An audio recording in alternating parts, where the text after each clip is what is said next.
ou alors cette sanction avait été motivée par l'application d'une règle de droit. Nous n'avons rien entendu de cela. Ou est-ce qu'il est écrit dans le code électoral que la question relative à l'investiture d'un candidat à l'élection présidentielle échappe au contrôle du juge constitutionnel? C'est écrit où? Monsieur le Président, les dispositions de l'article 121 du Code électoral, de la loi portant Code électoral, font obligation aux candidats à l'élection présidentielle de justifier d'une investiture par un parti politique. Et quand cette investiture n'est pas régulière ou est contestée, que faites-vous, Monsieur le Président? Vous croisez les bras, vous vous débignez, vous refusez d'y statuer, vous refusez de dire si l'article 121 a été appliqué régulièrement ou pas. Monsieur le Président, c'est un déni de justice. Votre rôle et le contentieux que nous avons porté à votre attention ce jour consiste justement à contrôler la régularité de la candidature de ceux qui doivent se présenter à l'élection, qui doivent concourir à l'élection présidentielle du 12 octobre 2025. Et la régularité de la candidature emporte régularité de l'investiture, Monsieur le Président. C'est l'article 121 de la loi portant Code électoral qui l'impose. Monsieur le Président, nous allons prendre un cas d'école. Un parti politique non autorisé par le ministère de l'administration territoriale se présente à l'ECAM avec des documents fabriqués de toutes pièces. Une lettre d'investiture fabriquée de toutes pièces. Et l'ECAM devra-t-il recevoir cette candidature comme valable? Il me semble que non, Monsieur le Président. Il me semble que non. Et l'ECAM devra obligatoirement, en raison de l'obligation de précaution et de diligence qui lui incombe, vérifier si ce parti politique existe, est autorisé conformément à la loi. Vérifier si le candidat présenté par ce parti politique a été investi conformément au statut de ce parti politique. Monsieur le Président, c'est ça, la régularité de la candidature. Là, venir devant vous, vous présenter une lettre d'investiture. Et vous allez tout simplement l'acquiescer en disant qu'on ne se mêle pas des affaires internes des partis politiques. Monsieur le Président, il ne vous est jamais demandé par M. Keller Onana Léon de vous substituer, de venir régler les contentieux internes au RDPC. Ce n'est pas ça. C'est exactement ce que vous devez rejeter. Lorsqu'on vous demande de régler un différend interne à un parti politique, il ira au fonctionnement de ce parti politique. En ce moment, vous êtes fondé à dire que vous êtes incompétent. Pourquoi? Parce que les dispositions des articles 46 de la Constitution, 47 alinéa 4 de la Constitution, 3 de la loi numéro 2004 portant fonctionnement du Conseil électoral, du Conseil constitutionnel, a fixé le cadre du litige qui vous est dévolu, Monsieur le Président. Dans ce cadre-là, Monsieur le Président, ne figure pas le règlement des contentieux internes inhérents au parti politique. Vous êtes donc fondé à vous déclarer incompétent si l'on vous soumet ce type de contentieux. Mais est-ce le cas, Monsieur le Président, avec M. Léon Keller Onana? Que vous dit M. Léon Keller Onana, Monsieur le Président? Il vous dit que la candidature de M. Paul Biya est irrégulière, car non conforme aux dispositions des articles 121 du Code électoral, 27 des statuts du RDPC et 122 de la loi portant Code électoral. Il vous dit également, Monsieur le Président, et c'est le lieu ici de le souligner, car Monsieur le conseiller rapporteur malicieusement a omis de répondre aux conclusions de M. Léon Keller Onana. M. Léon Keller Onana n'a pas simplement posé un problème d'investiture. Il a également posé un problème de légibilité. Est-ce que M. Paul Biya, au moment du dépôt de sa candidature, était éligible à la fonction de président de la République? Avez-vous entendu, Monsieur le conseiller rapporteur, faire allusion à ça? Est-ce que la question de l'éligibilité participe de l'investiture, Monsieur le Président? Sinon, on peut même comprendre que cette jurisprudence qui nous est opposée ce jour concerne l'investiture. Quid, Monsieur le Président, de l'éligibilité? Que dit le Conseil? Vous comprenez, Monsieur le Président, que face au silence et au mutisme de Monsieur le Conseiller rapporteur, son rapport ne peut pas être validé ou amendé par le Conseil pour non-réponse aux conclusions. Il y en a parmi vous, Monsieur le Président, honorables membres du Conseil, qui ont siégé à la plus haute juridiction judiciaire et administrative de ce pays, la Cour suprême, j'ai nommé. Et ils savent que parmi les causes et les moyens de cassation figure la non-réponse aux conclusions. Donc, le rapport de Monsieur le Conseiller souffre d'un manquement. Il a refusé de répondre à la question de l'éligibilité de Monsieur Paul Biya. Alors, Monsieur le Président, pourquoi est-ce que la candidature de Monsieur Paul Biya est irrégulière du point de l'investiture? Tout simplement parce que, voyez-vous, Monsieur le Président, il n'y a pas une caisse de résonance. Son rôle ne se limite pas simplement à comptabiliser les documents qui lui sont portés, qui sont portés à son attention et à tirer des conclusions. Que nenni, Monsieur le Président. Elekam est investi d'une double fonction ou d'une double obligation. L'obligation de prudence et l'obligation de diligence. Et le Conseil électoral est une véritable juridiction qui, avant de rejeter la candidature d'un candidat, doit se rassurer que par précaution et par diligence, il a mené toute investigation tendant à se rassurer que l'investiture du candidat à l'élection présidentielle ne souffre de rien. D'ailleurs, Monsieur le Président, l'article 7, alinéa 4, de la loi de 2000, de la loi portant code électoral, est formel. Et l'État dispose dans son fonctionnement de tous les pouvoirs nécessaires. De tous les pouvoirs nécessaires. Cela signifie que l'État a la faculté et a l'obligation de mener, de solliciter des expertises. Il a même l'obligation de vérifier même que les signatures apposées sur les documents des candidats sont effectivement authentiques en se référant aux signataires pour se rassurer. C'est une obligation qui incombe à Elekam. Ça fait partie de ses missions. Le législateur a confié à M. Elekam une autonomie financière, une autonomie administrative, une autonomie fonctionnelle.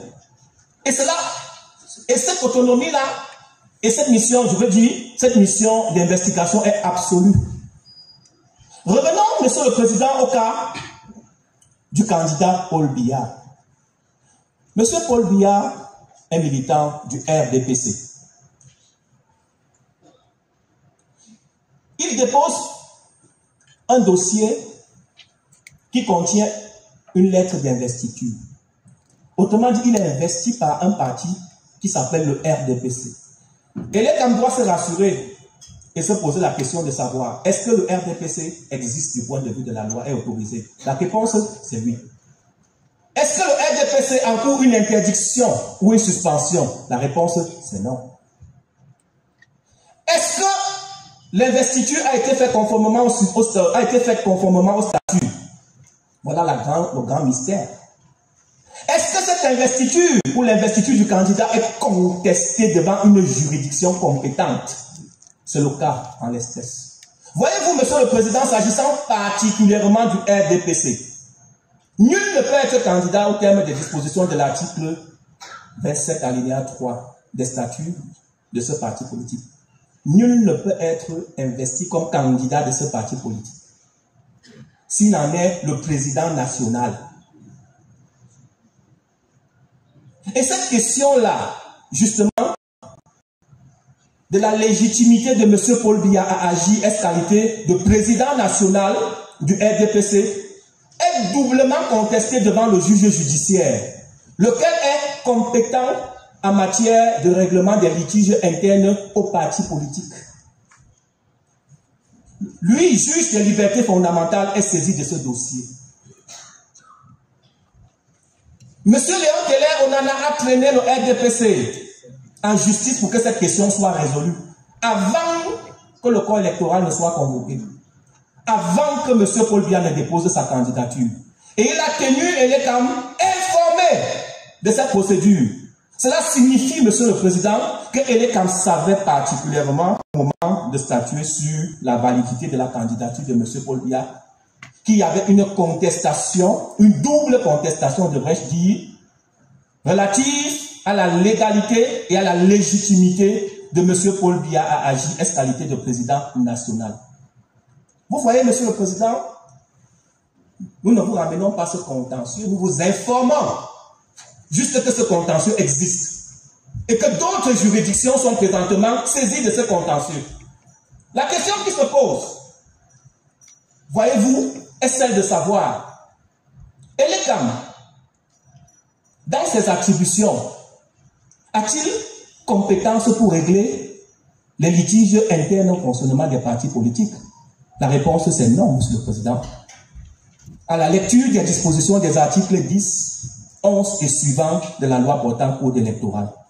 Dès lors que Elekam n'est pas compétent, dès lors qu'il y a un problème de légalité et de légitimité du candidat présenté par le RDPC, il se pose là une question préjudicielle tenant à la légalité et la légitimité du candidat investi par le RDPC.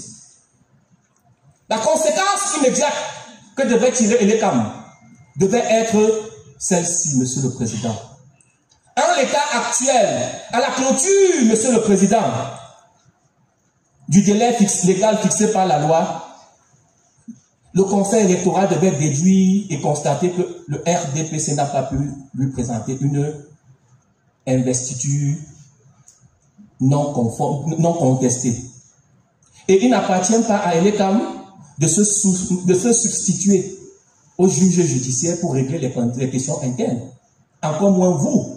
C'est même d'ailleurs ça qui devrait être le sens de votre jurisprudence et non le refus de statuer sur les investitures. Voyez-vous, Monsieur le Président, Elekam, en se substituant au juge judiciaire pour affirmer de manière péremptoire que l'investiture du Monsieur Paul Biya a été faite conformément à la règle de droit, s'est substitué au juge judiciaire, a outrepassé sa compétence. En d'autres termes, l'article 121 du Code électoral qui pose la condition de l'investiture n'a jamais été respectée. Vous ne pouvez pas dire qu'elle a été respectée quand elle est conflictogène. La régularité de la candidature suppose qu'une candidature ne fait l'objet d'aucune contestation. Exempt de toute contestation. Voilà la raison pour laquelle M. Léon Teller vous parle non pas de défaut d'investiture, il vous parle d'irrégularité.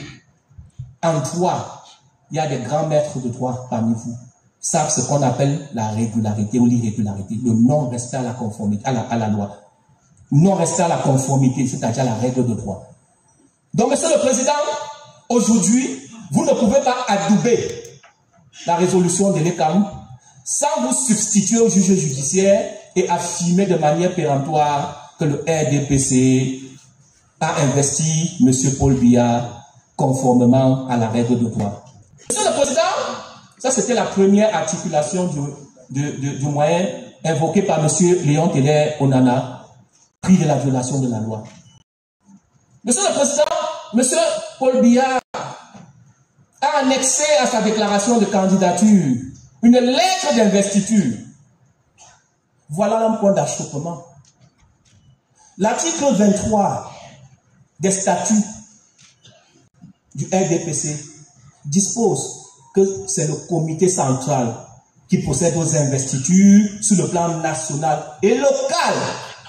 Vous voyez que vous ne pouvez pas échapper au contrôle de la régularité sans rentrer dans les statuts. Et je rappelle, Monsieur le Président, que les statuts, c'est la loi des partis. Convention légalement formée tient lieu de loi à ceux qui les ont faites. Vous ne pouvez pas parler de l'investiture dans un parti politique sans regarder le cadre juridique qu'eux-mêmes se sont tracés. Et c'est en cette qualité, Monsieur le Président, et en ce titre, Monsieur le Président, on se pose encore une question. Qui a signé? Est-ce que la personne qui a signé la lettre d'investiture de M. Paul Biya avec qualité, capacité pour agir? Dès lors, Monsieur le Président, que M. Léon Teller Onana avait déjà porté devant le juge judiciaire une contestation relative à la légalité et à la légitimité des membres composant le comité central du RDPC, le bureau politique et même le président national lui-même. Voyez-vous, monsieur le président, honorable membre du conseil, une fois de plus, la lettre d'investiture ne pouvait pas être validée par Elekam sans que Elekam n'ait à répondre à cette question. Mais appartenait-il à Elekam de répondre à la question de la régularité et de la signature que nenni? Une fois de plus, Elekam devait constater que cette question est déjà portée devant le juge compétent. S'abstenir donc de se substituer au seul juge compétent en raison de cette question préjudicielle. Et constater qu'en l'état, il est incapable d'affirmer que M. Paul Biya a rempli la condition de la production d'une lettre d'investiture conforme à la loi. Si vous venez, monsieur le président du conseil, honorable membre du conseil, à conforter Elekam dans sa position, cela reviendrait à dire que vous vous êtes substitué au juge judiciaire qui est saisi de la question de la légalité des organes internes du RDPC, des organes dirigeants du RDPC. Et vous vous êtes substitué à eux pour justement trancher le litige. Et c'est là, en ce moment, monsieur le président, honorable membre, que nous vous opposons justement la question de votre incompétence. Cela devrait être le sens de votre jurisprudence.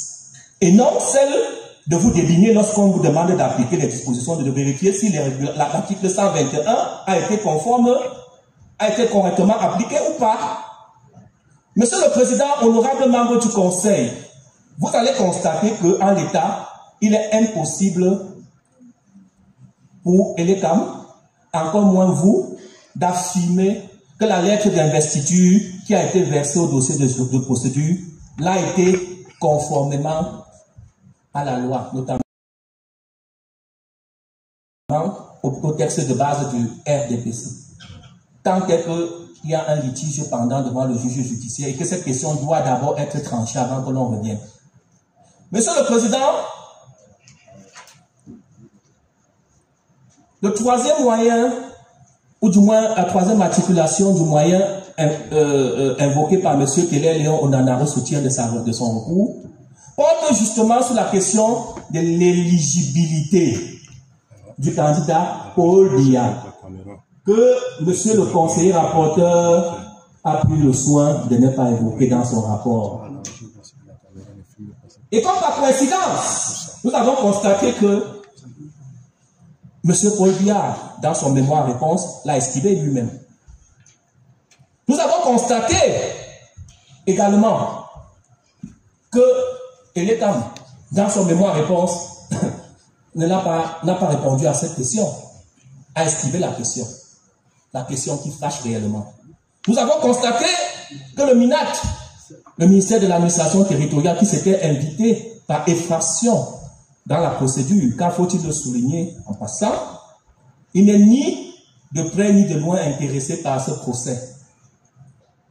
L'article 130 du code de procédure, de la loi portant code électoral dispose clairement que seuls ceux qui ont intérêt peuvent recevoir la requête introductive d'instance et y agir par des mémoires en réponse. Et l'État n'est même pas concerné, le MINAC n'est pas concerné par la réponse, par la résolution de l'État. Le MINAC n'est pas concerné par la question de candidature. On se pose la question résolument. Que fait-il dans la procédure? Tout à l'heure, vous lui donnerez la parole. Mais d'entrée de jeu, nous allons également, comme pour le RDPC, nous allons également soulever un défaut de qualité et de capacité pour agir. Si le ministère de l'administration territoriale estimait qu'il avait quelque chose à dire dans cette affaire, il eût fallu qu'il procédât conformément à l'article 130, c'est-à-dire par une requête introductive d'instance. Et il devait, comme tout bon procédurier, entrer dans cette procédure par la voie de l'intervention volontaire, d'une requête en intervention volontaire, et non par un mémoire en réponse. Nous sommes au moins satisfaits parce que le ministère de l'administration territoriale n'a eu pour seul et unique argument que l'irrecevabilité de la requête de M. Léon Kélé Onana. Au moins, de ce point de vue, au moins le conseiller rapporteur a balayé cela d'un revers de la main et nous lui en sommes gré. Revenons précisément sur la question de l'éligibilité. L'article 7, alinéa 4 de la Constitution dispose que le président, un instant, monsieur le président, je le lis in extenso, dispose que les fonctions de président de la République sont incompatibles avec toute autre fonction publique élective ou toute activité professionnelle. Cette disposition constitutionnelle a été incorporée dans la loi portant code électoral à travers l'article 119 de la loi qui a repris in extenso les dispositions de la Constitution. Et l'article 139 rentre justement est inséré dans le chapitre lié aux éligibilités et incompatibilités. Monsieur Paul Biya, il se trouve qu'il est le président de la République.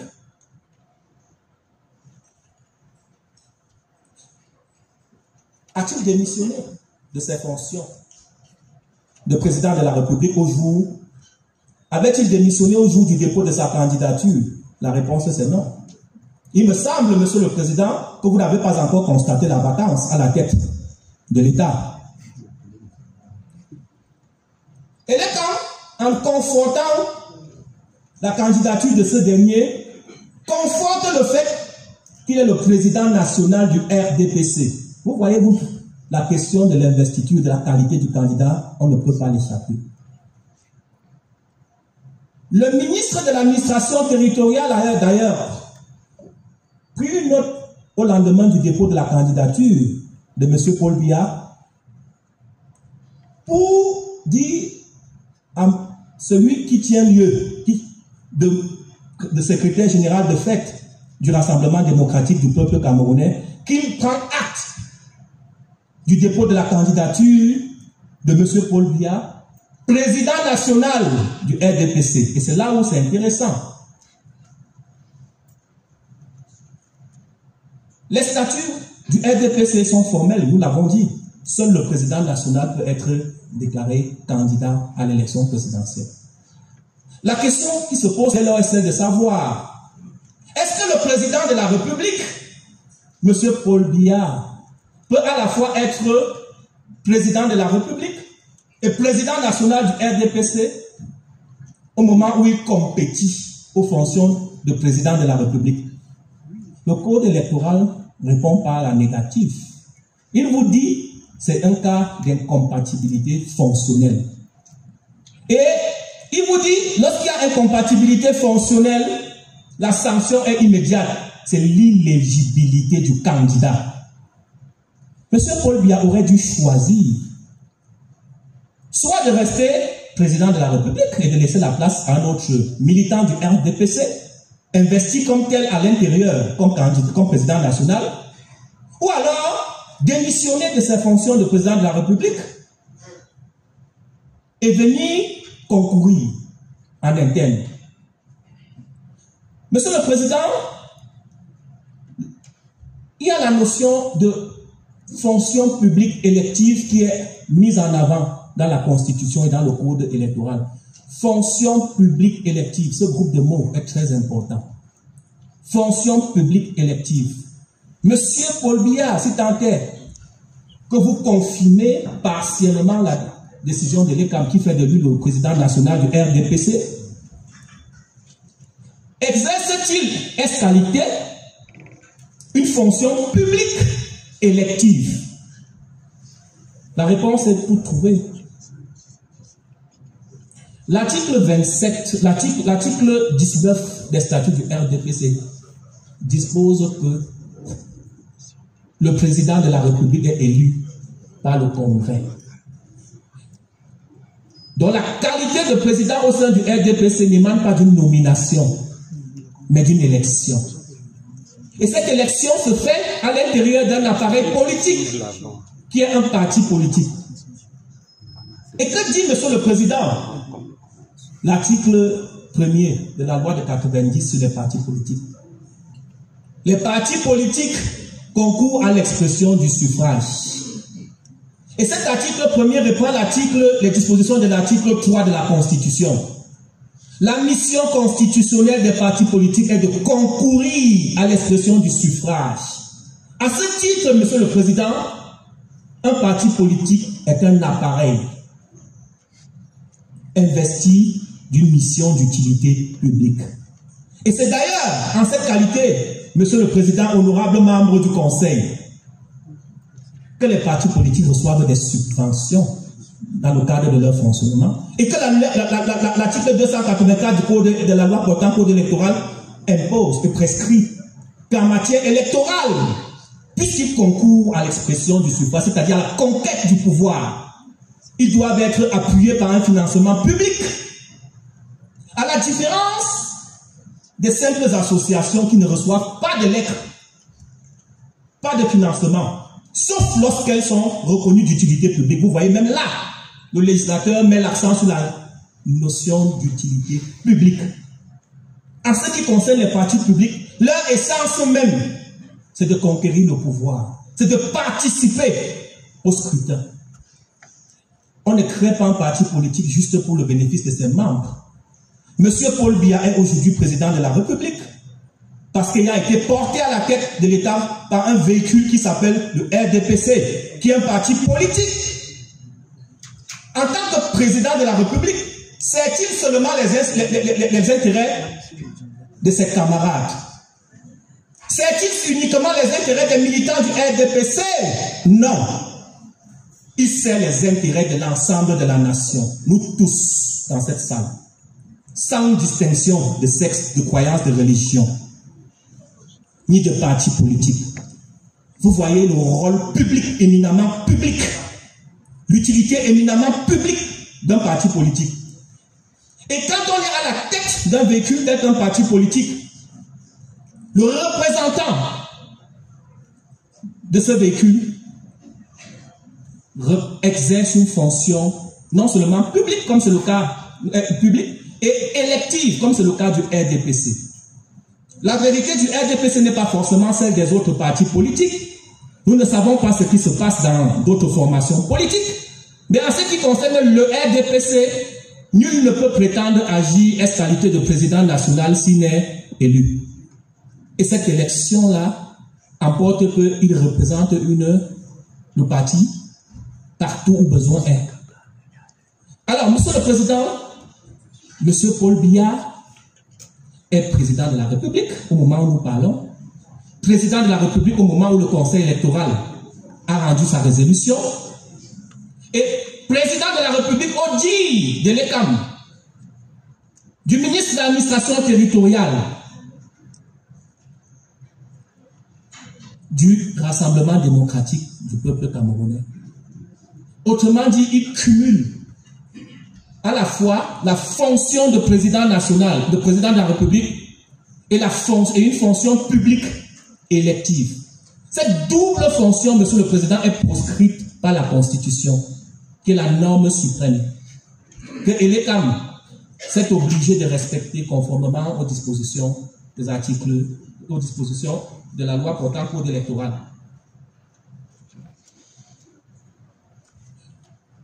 La loi portant code électoral sanctionne cette situation-là de l'inéligibilité, cette situation d'incompatibilité fonctionnelle, de l'inéligibilité du candidat à l'élection.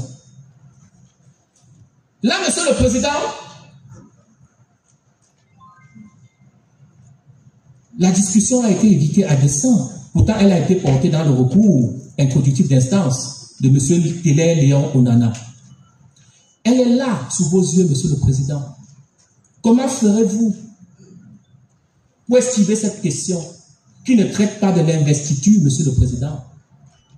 Donc, si nous vous concédons le fait que vous ne rentrez pas dans les affaires internes du parti politique parce qu'il y a une question d'investiture, il y a une question subsidiaire ou secondaire posée par M. Keller Onana Léon, celle de l'éligibilité de M. Paul Biya.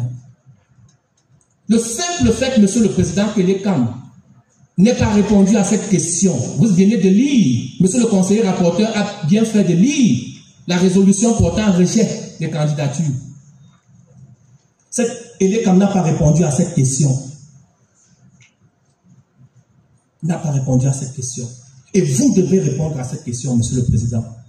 Sinon, Monsieur le Président, votre décision aura été partiellement motivée. Si l'on s'en tient au rapport de Monsieur le conseiller rapporteur, vous devez mettre ce rapport de côté. Reconsidérer ce rapport en incluant les observations que nous sommes en train de faire. Vous devez dire aux Camerounais, vous devez dire à M. Télé Onana Léon qu'en tant que juge du contrôle de la régularité des candidatures, M. Paul Biya, qui cumule la fonction de président national du RDPC et de président de la République, est éligible à compétir à l'élection à la présidence de la République ou pas. C'est une question centrale, Monsieur le Président, que vous ne pouvez point esquiver. Et nous sommes convaincus que lorsque vous allez rentrer dans le secret du délibéré, vous allez mettre de côté le rapport de Monsieur le conseiller rapporteur pour non-réponse aux conclusions et sous le bénéfice de tous les développements que nous venons de faire, et vous allez répondre à cette question. Monsieur le Président, nous avons également constaté d'entrée de jeu que Monsieur le rapporteur, sur la question, le deuxième point de la requête de Monsieur Léon Télé Onana, la mise en congé de certains membres du Conseil constitutionnel. Monsieur le rapporteur parle de récusation de certains membres du Conseil constitutionnel. Mais, Monsieur le Président, il s'agit de la dénaturation des faits, soumis à l'appréciation des sages que vous êtes, Monsieur le Président. Avant de répondre à une question, il faut quand même restituer ce que le demandeur vous a soumis. Nulle part dans la requête de M. Télé Onana Léon, il n'invoque la récusation. Le moyen invoqué n'est pas la récusation, Monsieur le Président. M. Léon Télé Onana est quand même conseiller. Il a quand même pris la peine de lire la loi. On ne vous demande pas de récuser certains membres du Conseil.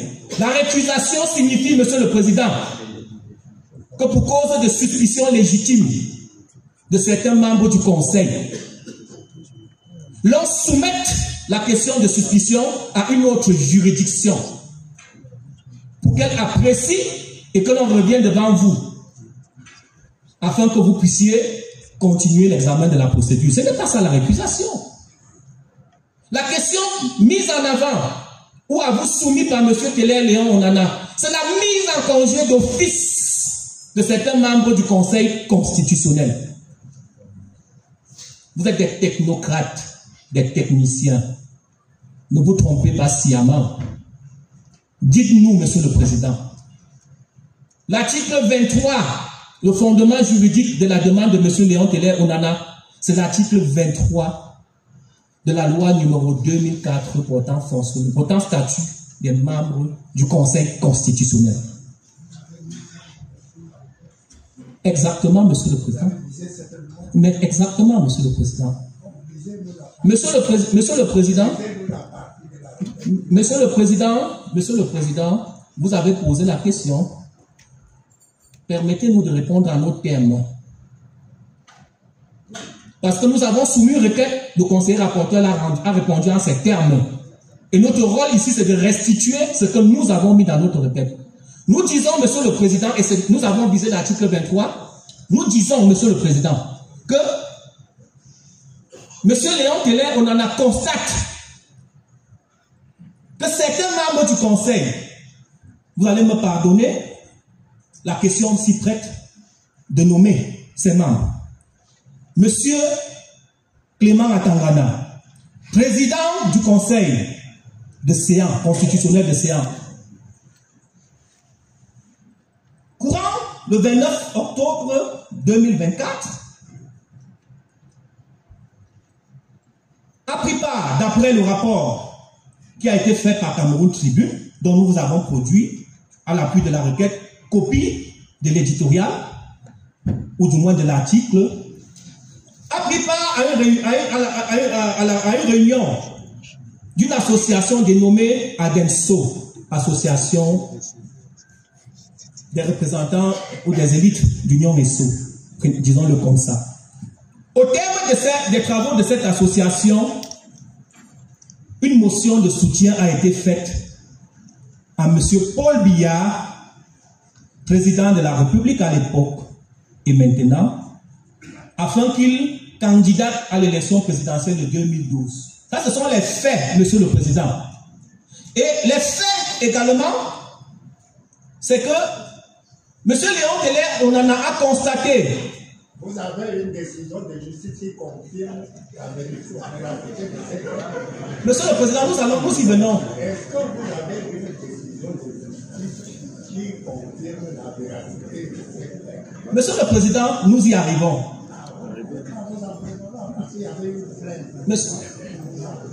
Monsieur le Président, nous savons que vous êtes ça. Monsieur le Président,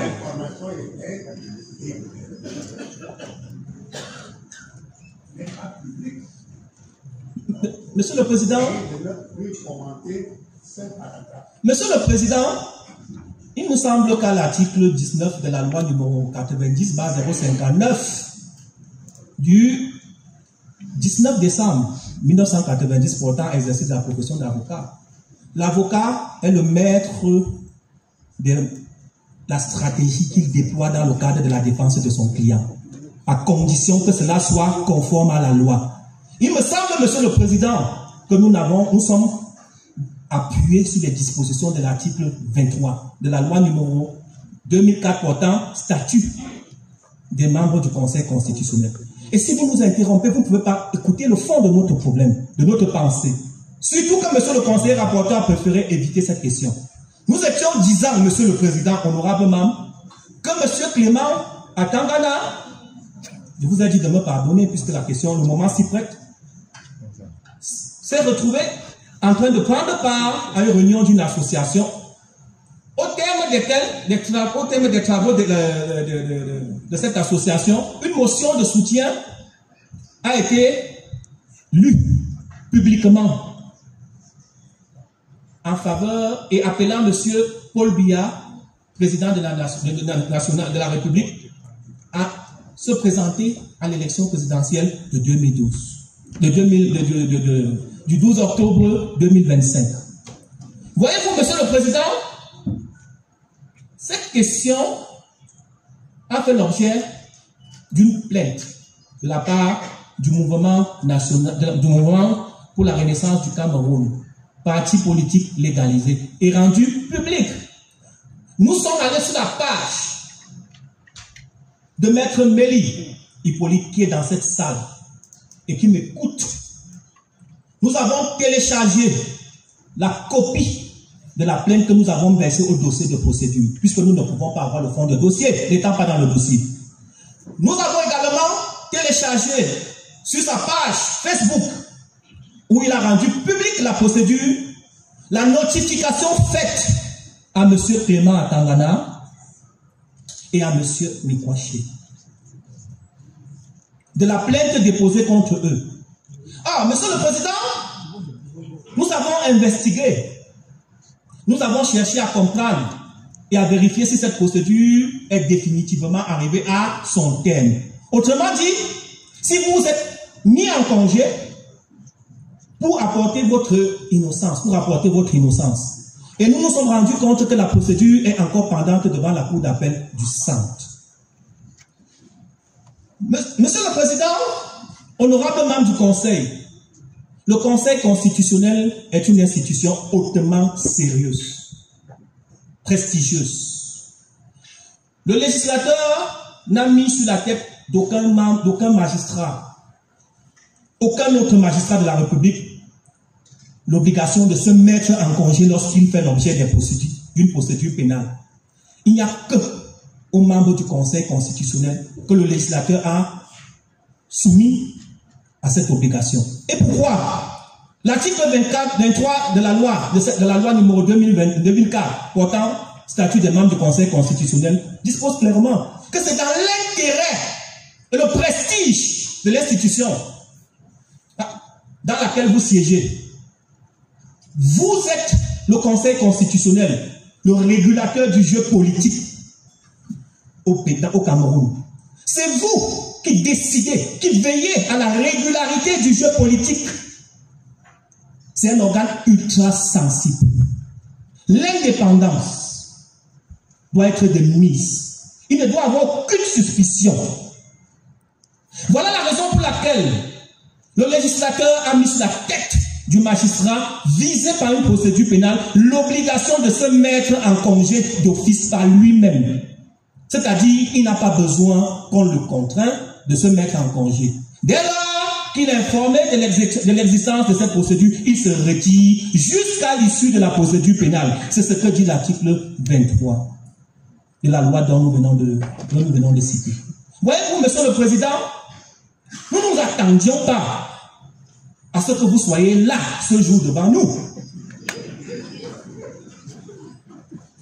Nous nous attendions à ce que vous montriez l'exemple en ce qui doit être la régularité de la procédure pendante devant vous. Pour qu'une procédure soit pendante devant vous, c'est un préalable. Vous allez, si le quorum reste intact, délibérer dans cette affaire, alors que vous êtes sous le coup d'une procédure pénale. Est-ce que c'est conforme à la loi, Monsieur le Président? Il ne s'agit pas des états d'âme, Monsieur le Président, il s'agit de la loi. La loi est-elle faite pour les autres? Que non. Voyez-vous, Monsieur le Président, Léon Keller Onana est militant du RDPC. Vous appelez son grand camarade, Monsieur Paul Biya, à compétir contre lui, alors qu'il demande sans cesse qu'un congrès soit convoqué pour qu'il aille à l'élection et qu'il le batte pour venir à cette élection candidater comme président national du RDPC. Voyez-vous, Monsieur le Président, Monsieur Léon Keller Onana, relativement à cette situation, vous suspectez d'être son camarade politique. C'est la raison pour laquelle, Monsieur le Président, pour la dignité de cette cour, le législateur vous a empêché, il vous a donné une porte de sortie. Il vous dit retirez-vous, se mettre en congé. Quand on est en congé, on n'est pas à son poste. C'est ce que cela veut signifier. Mettez-vous en retrait, allez rapporter la preuve de votre innocence et revenez siéger. C'est ce que dit l'article 23. Donc voyez-vous, Monsieur le Président, nous sommes très gênés de constater ce jour que vous êtes assis là. Et c'est le cas, Monsieur le Président, de l'honorable conseiller, Monsieur Adolphe Mingwaché, qui lui, d'après les faits qui lui sont reprochés, a accepté d'être nommé président du comité olympique, d'une des chambres ou des organes du comité olympique national. Alors que cela constitue une cause d'incompatibilité parce qu'il est interdit aux membres du Conseil constitutionnel d'occuper des fonctions civiles, militaires. Et cela participe de la protection de la dignité de cette institution qu'est le Conseil constitutionnel. Quand on voit un honorable membre tel que M. Mingwaché assis au comité olympique, on a envie de lui demander est-ce que ce que l'État lui donne en termes de rémunération n'est pas satisfaisant? Que fait-il là-bas? Cela participe de la dignité, Monsieur le Président, honorable membre du Conseil, de cette institution. Voilà la raison pour laquelle le législateur a mis les guillemets en ce qui concerne l'incompatibilité. Et le mouvement pour la renaissance du Cameroun, ayant constaté cette incompatibilité, a saisi la justice. C'était le moment pour monsieur l'honorable conseiller Mingwaché de se mettre en congé, c'est-à-dire se mettre en retrait, laisser sa chaise momentanément vide et aller rapporter la preuve de son innocence devant le juge judiciaire. C'est ça la procédure, Monsieur le Président. Aujourd'hui, Monsieur le Président, nous nous attendions à ce que ce Conseil constitutionnel soit constitué de 9 membres au lieu de 11. Simplement, ou alors que dans le rapport de Monsieur le conseiller rapporteur, que l'on nous rapporte, qu'il nous fasse la preuve de ce que les membres poursuivis devant le juge pénal ont rapporté la preuve de leur innocence de manière définitive. Auquel cas, Monsieur le Président, nous nous serions inclinés et nous n'aurions pas posé la question. Nous aurions constaté que le point de notre requête est sans objet. Non, on ne nous oppose pas une décision définitive. Et vous avez posé la question tout à l'heure, Monsieur le Président, de savoir si nous avions une décision définitive. Je vous réponds tout à l'heure, Monsieur le Président, qu'en me posant la question, vous confirmez que la procédure est toujours en cours et que vous ne devez pas être assis là où vous êtes. Voyez-vous, Monsieur le Président, pour conclure, honorable membre du Conseil,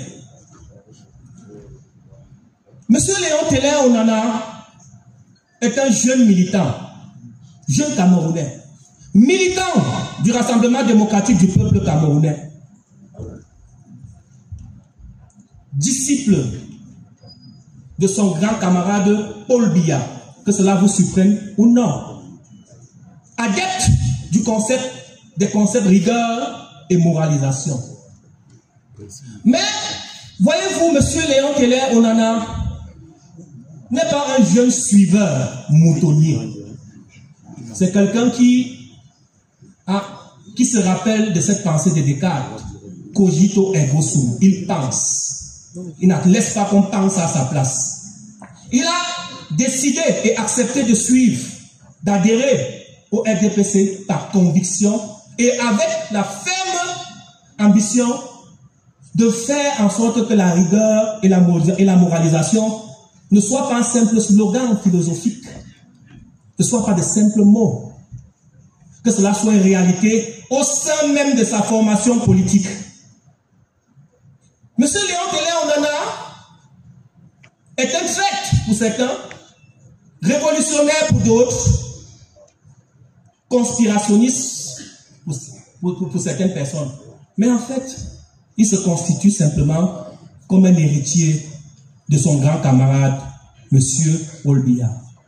Voyez-vous, Monsieur le Président, honorable membre du Conseil, M. Paul Biya, que je citerai ici non pas comme candidat à l'élection à la présidence de la République, mais comme président de la République, avait placé son magistère dans les années 80 sous le sceau de la rigueur et de la moralisation. Et